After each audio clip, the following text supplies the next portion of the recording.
opened my eyes and all I saw was a really big black mass and some tiny itty bitty red eyes.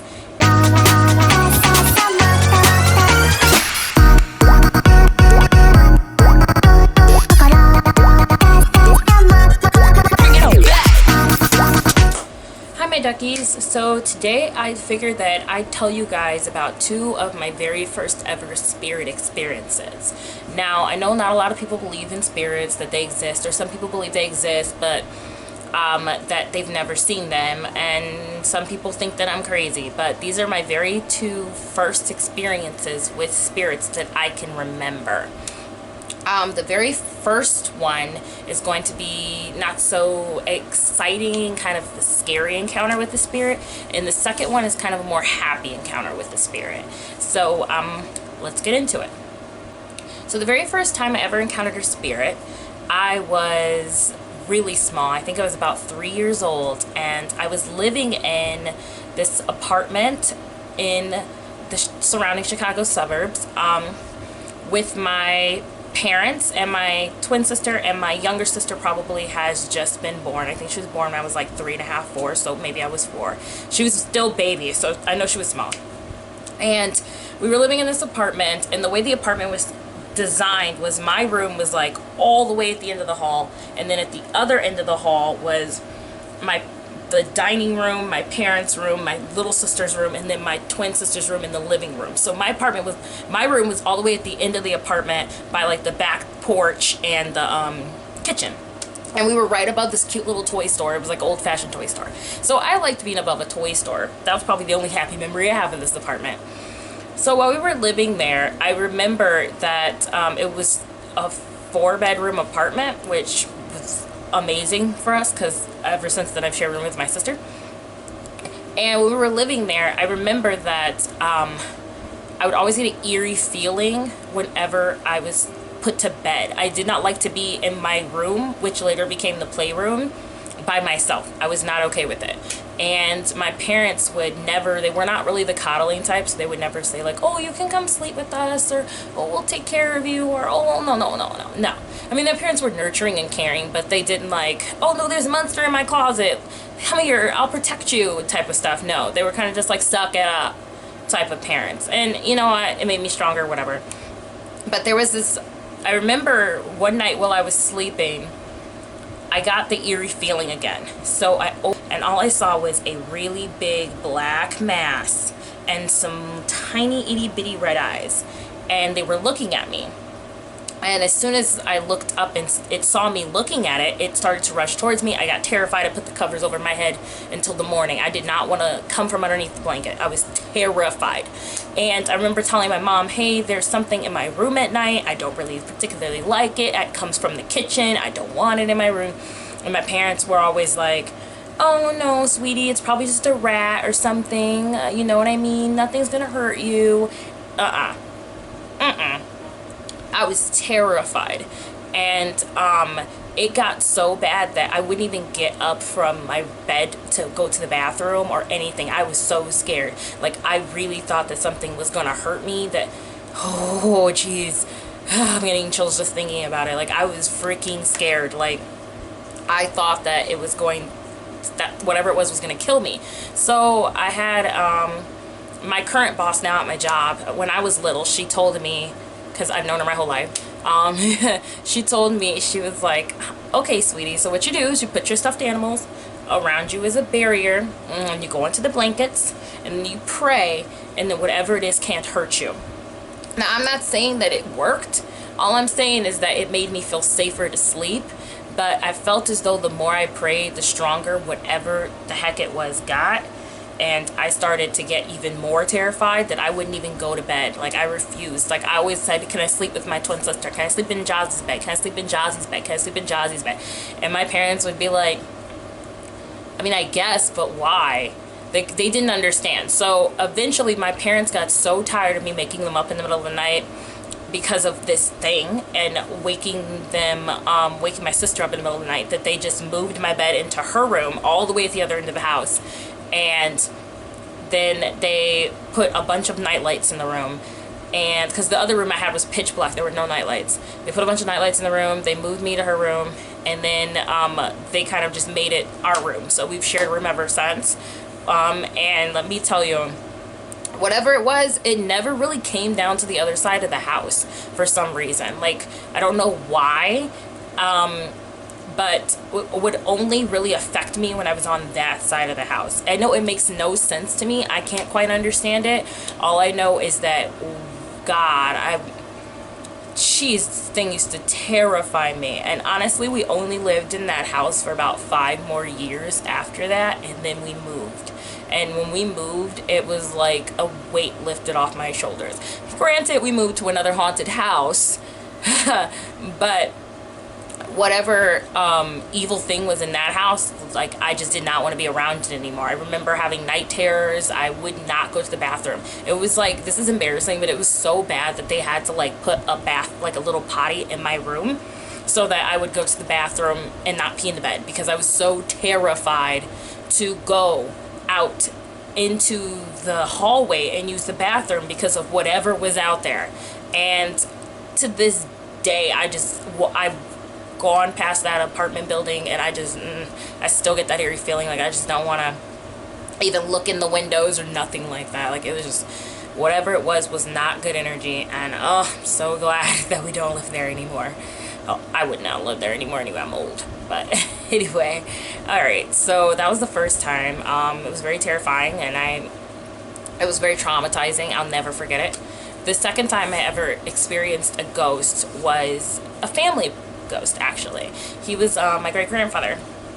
So I don't remember when I first started seeing him. I guess he was alive when I was young. He died when I was like about 2.5, 3 years old. But I do remember the time I found out he was dead. So I'll explain that. So my grandpa actually passed away when I was about almost like 3.5, maybe 4. He passed away when I can't remember if he passed away before my little sister was born or right after my little sister was born, but it was around that area.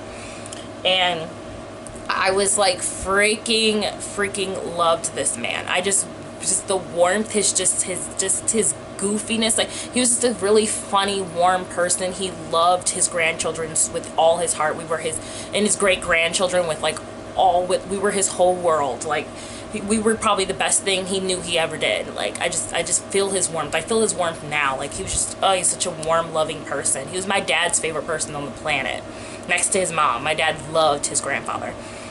And I remember we had this Astro van, this ugly green Astro van. But that's how I know I was 8, because we did not get that Astro van until I was 8. And we're in the car, and we're on the way to my great-grandmother's house. Now, my great-grandmother lives across the street from my grandma and grandpa. And so it was like we would visit everybody at one time. Go visit my dad's mom and dad, and then we'd go visit my great-grandma and my great-grandpa. And I remember we were in the car, and we were driving, and I remember being in the car, and I was talking to my sister, and I told her, I was like, oh my gosh, I'm so excited. And she's like, why are you excited to go to grandma's house? Usually because my great-grandma had a lot of old toys, so it wasn't that exciting. And I was like, because we get to go see great-grandpa. I'm so excited to see great-grandpa. Like, I remember I was just like excited. I was ecstatic. My God, you guys, I was so excited. And then when I got there, we get out the car, and my dad stops me from getting out the car, and he says, sweetie, what did you say while we were in the car? And I said, what are you talking about? And he said, you said you were excited to see great-grandpa. And I said, yeah. And my father goes, sweetie, great-grandpa's not home. And I said, okay, that's cool. When does he get back? I want to see him. I have so much to tell him. All this cool stuff happened at school. We've just moved. I can't wait to tell him everything that's going on with me. And my dad goes, sweetie, great-grandpa's not coming back.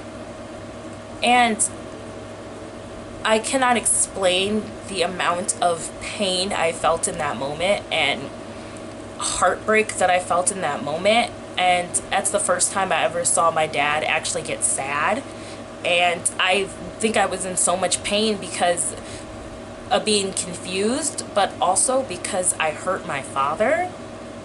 And I didn't mean to. I did not know. But then I was confused. So I thought it just happened. So I said, when did he die? Why did no one tell us he just died?